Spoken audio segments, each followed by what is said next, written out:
Саламатсыздарбы, буюрса мынакей 2023 жылыбызды жыйынтыктап жатабыз. Бардык тармактардын өсүү темптери да байкалып турду. Бул негизинен туура экономикалык саясатыбызды жүргүзгөндүн алкагында, анткени ушул өлкө жетекчилиги өзүнүн саясий эркинин алкагында бир топ олуттуу реформаларды жүргүздү. Анын ичинен алсак жер реформасы, андан тышкары инвестициялык климатты жакшыртуу багытында бир топ документтер кабыл алынган.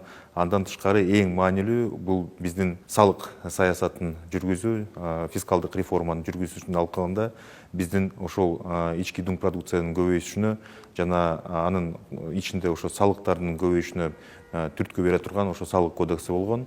Ошо салык кодексинин алкагында жаңы ыкмалары ошол салык кодексинин фискалдаштыруу процесстери да бир топ өттү.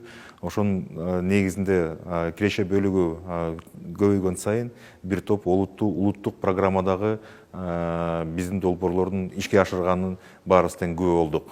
Негизинен ошол биздин жүргүзгөн экономикалык саясатыбыздын оңдай баасын бир топ авторитеттүү эл аралык уюмдардын билдирүүсүнөн байкасак болот. Мисалы алсак, ал ябырдын билдирүүсү ошол биздин экономикабыз стабилдүү өсүшүнүн жана 3 жылдан бери прогноздордун так аткарылышы, бул ошол биздин экономикабыздын туруктуу өнүгүшүнүн билдирүүсү деген билдирүүсү бар. Андан тышкары эл аралык валюта фонду дагы ошол фискалдык саясатыбыздын багыты туура багытта баратканын да белгилеп кетти.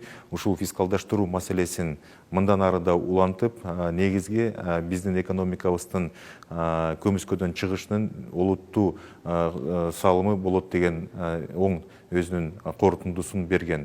Андан тышкары ушул жылдын жыйынтыгы менен бир топ долбоордун ишке ашырганы бардык массалык маалымат каражаттарында азыр билдирүүлөр болуп жатат. Негизинен мындан токтобостон бүгүнкү чогулушубузда министрлер кабинетинин төрагасы дагы бир топ тапшырмаларды коюп атат. 2024 жылга буюрса алардын баары дагы толугу менен аткарылат. Анын ичинде буюрса эмдиги жылы ошол мамлекетибиздин 100 жылдыгын белгилөөнүн алкагында 100 долбоорду ишке ашыруу планы турат. Ошол негизи бардык түзүмдөрүбүздүн баары министрлер кабинетинин бардык мүчөлөрү ошол 100 долбоорду ишке ашыруунун алкагында, мен ойлойм, өзүнүн салымын кошуп, жигердүү ишин жүргүзөт деген ойдобуз.